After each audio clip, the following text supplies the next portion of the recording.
नमस्कार साथीहरू। लोकसेवा साथी युट्युब च्यानल मार्फत जोडिनुहुने सम्पूर्ण साथीहरूलाई पुनः स्वागत गर्न चाहन्छु। कृषि साथी फेसबुक पेज र लोकसेवा साथी युट्युब च्यानलमा साथीहरूले देखाउनु भएको अपार माया र सपोर्टको कारण आज पुनः हामी नयाँ एउटा भिडियो लिएर उपस्थित भएका छौँ। आज हामी बागमती प्रदेश लोकसेवा विशेष सेसनमा विभिन्न जानकारीमूलक तथ्याङ्कहरू र जानकारी लिएर यहाँमाझ उपस्थित भएका छौँ। सुरु गरौँ आजको प्रस्तुतिको विषयवस्तुतर्फ। बागमती प्रदेशमा क्षेत्रफलको आधारमा बागमती प्रदेशले कुल क्षेत्रफलको कति प्रतिशत क्षेत्रफल ओगटेको छ? यसको सही जवाफ 13% ओगटेको छ। खाद्यान्न बालीले ढाकेको क्षेत्रफल र उत्पादनको हिसाबले यो प्रदेशले कति प्रतिशत क्षेत्रफल ओगटेको छ? 14% यसले क्षेत्रफल ओगटेको छ र खाद्यान्न बालीको क्षेत्रफलको हिसाबले यसले चौथो स्थानमा ओगटेको छ। सामान्यतया 1 हेक्टर क्षेत्रफलमा खाद्यान्न बाली उत्पादन गर्दा श्रम शक्तिमा 63% खर्च भएको पाइएको छ। यन्त्रहरूको यन्त्र उपकरणमा 15% खर्च पाइएको छ भने मल बिउमा 12% खर्च र अन्यमा 10% खर्च भेटिन आएको छ। अब सुरु गरौँ बागमती प्रदेशको प्रथम आवधिक योजना अनुसार बागमती प्रदेशमा कृषि सम्बन्धी विषयमा उल्लेख भएका विभिन्न विषयवस्तुहरूतर्फ। बागमती प्रदेशको दीर्घकालीन प्रथम आवधिक योजना अनुसार कृषि क्षेत्रको दीर्घकालीन सोच के हो त? यसको सही जवाफ चाहिँ खाद्य तथा पोषण सुरक्षा सम्पन्न कृषकहरूको विकास गर्नु चाहिँ यसको दीर्घकालीन सोच रहेको छ। कृषि क्षेत्रको लक्ष्य के रहेको छ? आवधिक योजनामा उल्लेख भए अनुसार खाद्य र पोषण सुरक्षा कायम गर्नु। त्यसैगरी व्यावसायिक कृषि र लाभप्रद रोजगारीद्वारा किसानको आय स्तर वृद्धि भई समृद्ध प्रदेशको निर्माण गर्नु चाहिँ यसको लक्ष्य रहेको छ। यो आवधिक योजनामा उल्लेख भए अनुसार उद्देश्यहरू कतिवटा रहेका छन्? उद्देश्य 4 वटा रहेका छन् साथीहरू, 4 वटा रहेका छन्। त्यसै रणनीतिहरू 5 वटा रहेका छन् र बागमती प्रदेशको आवधिक योजनामा उल्लेख गरेका अनुसार विभिन्न वडाहरूलाई कृषि सेवा केन्द्रको रूपमा विकास गरिनेछ भनेर उल्लेख गरिएको छ। त्यस्तै नीति तथा कार्यक्रममा उल्लेख भए अनुसार नीति बागमती प्रदेशको प्रतिबद्धता कृषिमा प्रतिबद्धता के रहेको छ भन्दा कोही भोकै पर्दैन, भोकले कोही मर्दैन, यो प्रतिबद्धता रहेको छ। र विभिन्न तहका सरकारबीच सहकार्य गरी बहुआयामिक कृषि उत्पादनमा जोड दिई प्रदेशलाई खाद्यान्नमा आत्मनिर्भर बनाउने लक्ष्य राखेको छ। त्यसैगरी विभिन्न स्थानीय तहहरूमा पनि खाद्यान्न आत्मनिर्भर बनाई आत्मनिर्भर स्थानीय तह घोषणा गर्ने लक्ष्य राखेको छ। त्यसैगरी कृषक र कृषि व्यवसाय परिचय पत्र वितरणको कार्यक्रम सुरुवात गरिने भनेर उल्लेख गरिएको छ। बिउ बिजनको उपलब्धतालाई सहज तुल्याउन विभिन्न बाली विशेषहरूमा आधारित र बिउ बिजन बैङ्कको स्थापना गरिनेछ भनेको छ। त्यसैगरी कृषिको क्षेत्रमा कुन कुन कुरालाई जोड दिनेछ? व्यवसायीकरण, commercialisation, modernisation, mechanisation and industrialisation, औद्योगिकरण, यान्त्रिकरण, आधुनिकीकरण र व्यवसायीकरणमा जोड दिइनेछ भनेर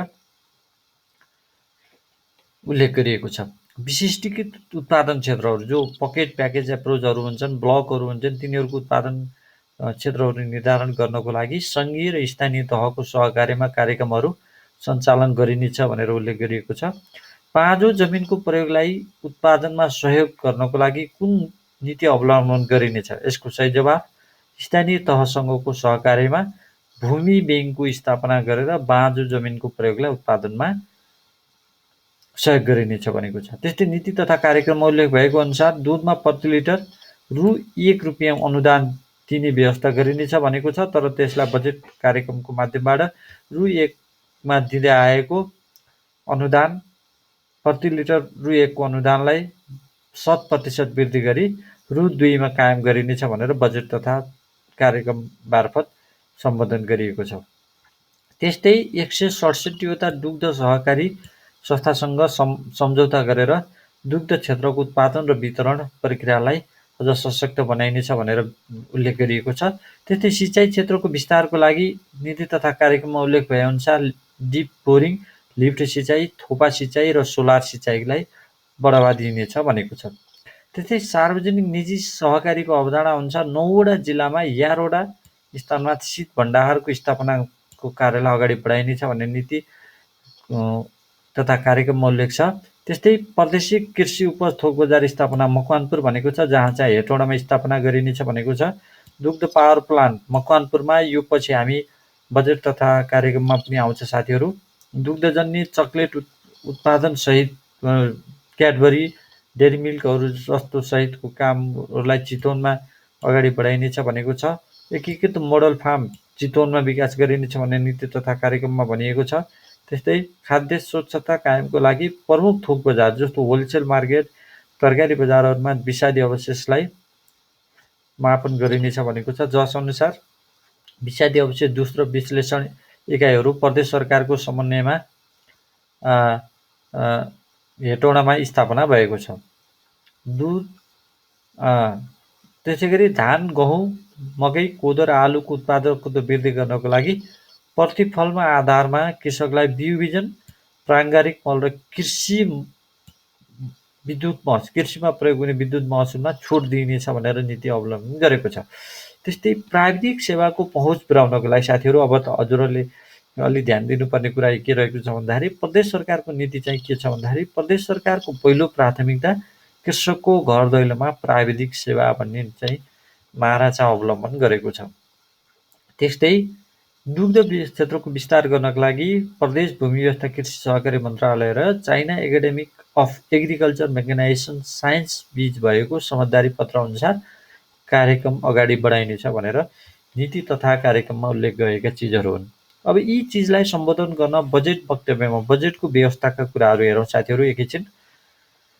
प्रदेशका 13 वटा जिल्लामा दुध उत्पादन गर्ने किसानलाई प्रोत्साहन गर्न मैले अघि पनि भनिसकेँ। आब 76-77मा जुन चालु आबमा दिएको थियो, पहिलेको चालु आब यो बजेट वक्तव्य आउँदा अहिले त अब 77-78 भएको छ। 76-77मा प्रति लिटर 1 रुपियाँको दरले अनुदान दिएकोमा 7% वृद्धि गरी प्रति लिटर 2 रुपियाँको दरले अनुदान कायम गरिएको छ। संरक्षित कृषि र सुनिश्चित बचतलाई कार्यान्वयन गर्नका लागि धान, गहुँ, मकै, कोदो, फापर र आलुमा चाहिँ मिनिमम सपोर्ट प्राइस न्यूनतम समर्थन मूल्य तोकिनेछ भनेर बजेटको व्यवस्था गरिएको छ। त्यस्तै किसान परिचय पत्र वितरणको लागि बजेटको व्यवस्था गरिएको छ। 13 वटै जिल्लामा किसानहरू लाभान्वित हुने गरी धान, गहुँ र मकैको उत्पादनमा प्रति केजी उत्पादनको आधारमा प्रति केजी 20 रुपियाँ चाहिँ उन्नत बिउमा प्रति केजी 20 रुपियाँको दरले, यो इम्पोर्टेन्ट क्वेसन छ, सोध्न सक्छ साथीहरू, चाहिँ प्रति केजी 20 रुपियाँको दरले चाहिँ प्रोत्साहन बागमती प्रदेश सरकारले प्रदान गर्ने बजेटको व्यवस्था गरेको छ। त्यस्तै गरी अब प्रदेश सरकार र स्थानीय तहको सहकारीमा सञ्चालन भएको एकीकृत नमुना कृषि फार्म कहाँ रहेको छ भनेर सोध्न सक्छ है साथीहरू, यो इम्पोर्टेन्ट प्रश्न हुनसक्छ। सिन्धुली जिल्लाको हरिपुरगढी वार्ड नम्बर 4मा चाहिँ एकीकृत नमुना कृषि फार्म चाहिँ स्थापना भएको छ, जहाँ चाहिँ विभिन्न विषयगत सेक्टरका विज्ञहरू पनि बेला बेला गइरहनुहुन्छ साथीहरू। त्यहाँ माटो परीक्षण, त्यस्तै गरी बाली संरक्षणका शिविरहरू, बाली संरक्षणका विज्ञहरू गएर त्यो फार्महरूमा अवलोकन भिजिट गरेकाहरू समाचारहरू पनि पढ्छौँ साथीहरू। सामूहिक खेती प्रवर्धन नीति लिएको छ प्रदेश सरकारले। त्यस्तै सामूहिक खेती प्रवर्धन नीतिको लागि सिन्धुलीको दुधौलीमा, नुवाकोटको लिखु पञ्चकन्यामा, सिन्धुपाल्चोकको इन्द्रावतीको नदी किनारमा 2020मा सञ्चालन भएको सामूहिक खेतीलाई प्रवर्धन गरिनेछ, अझ बढावा दिनेछ भनेको छ। त्यस्तै दोलखा जिल्लाको गौरीशङ्कर गाउँपालिकाको सुरीमा 2500 रोपनीमा, त्यो चाहिँ मेलम्ची, सिन्धुपाल्चोक र सिन्धुली गरेर 2020मा भएको सामूहिक खेतीलाई सञ्चालन कन्टिन्युटीको लागि बजेटको व्यवस्था छ। त्यस्तै दोलखाको गौरीशङ्कर गाउँपालिकाको सुरीको 2500 रोपनीमा नयाँ सामूहिक खेतीको सुरुवातको लागि बजेटको व्यवस्था गरिएको छ भनेर उल्लेख गरिएको छ साथीहरू। त्यसैगरी अब हामी आउँ सङ्घीय सरकारको समन्वयमा प्रदेशभित्र रहेका 119 वटा स्थानीय तह रहेका छन्। त्यसमा चाहिँ हरेक स्थानीय तहमा 2-2 वटा पशु र कृषिका पशुपन्छीका पकेट सञ्चालन गरिनेछ भनेको छ। 2वटा कृषिका 2वटा पशुपन्छी यो चाहिँ सङ्घीय मन्त्रालय अन्तर्गतको प्रधानमन्त्री कृषि आधुनिकीकरण परियोजनाबाट सशक्तमा गएको बजेटहरूलाई चाहिँ प्रदेश सरकारको समन्वयमा स्थानीय तहमा चाहिँ पकेटहरू सञ्चालन गरिनेछ भनेर उल्लेख गरिएको छ। प्रत्येक स्थानीय तहमा एक वटा कृषि र पशुपन्छी, अब पकेट चाहिँ 2-2 वटा र हरेक स्थानीय तहमा एक वटा छ पशु र कृषिका ब्लकहरू स्थापना गरिनेछ भनेर तोकेको छ साथीहरू। र 119 वटै स्थानीय तहमा माटो परीक्षणको प्रयोगशाला स्थापना गरिनेछ भनेर बजेटको व्यवस्था गरिएको छ।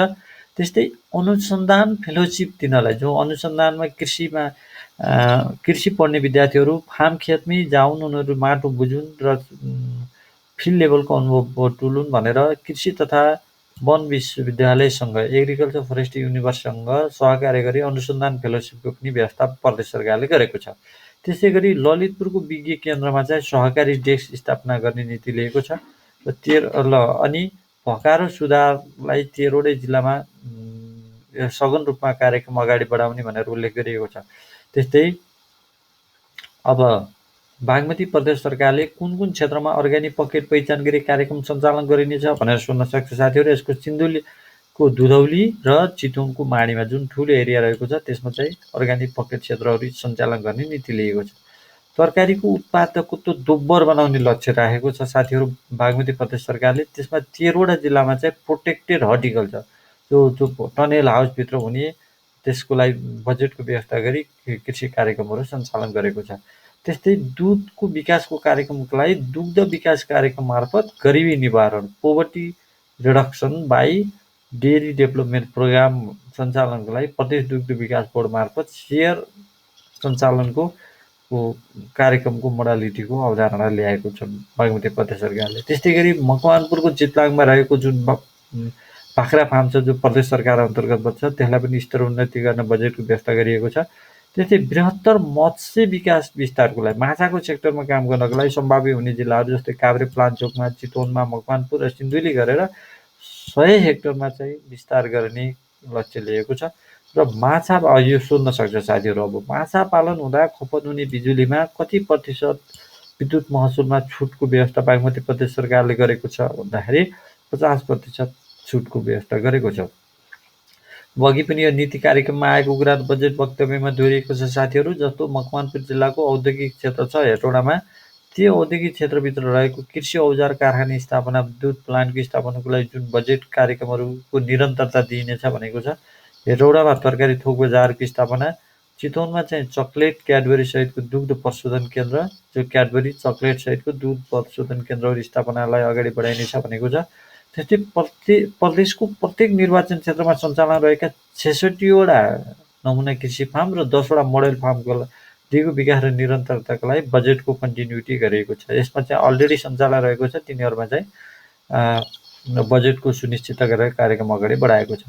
त्यो नेपाल कृषि सहकारी केन्द्रीय सङ्घ लिमिटेड सङ्घको साझेदारीमा चितवनमा चाहिँ अत्याधुनिक बहुद्देश्यीय कृषि नर्सरीको स्थापना गरिनेछ भनेर बजेटको व्यवस्था गरेको छ, जसमा लिची, कटहर, अम्बा र तरकारीको प्रेरणाहरू उत्पादन गर्न सकिनेछ। अब यो चाहिँ इम्पोर्टेन्ट हुनसक्छ है साथीहरू। क्षेत्रगत विकासको लागि सिन्धुपाल्चोक र काभ्रेमा भैँसी पालनलाई फोकस गरिएको छ। रोसुवा, नुवाकोट र दोलखामा आलुको उत्पादनलाई जोड दिएको छ।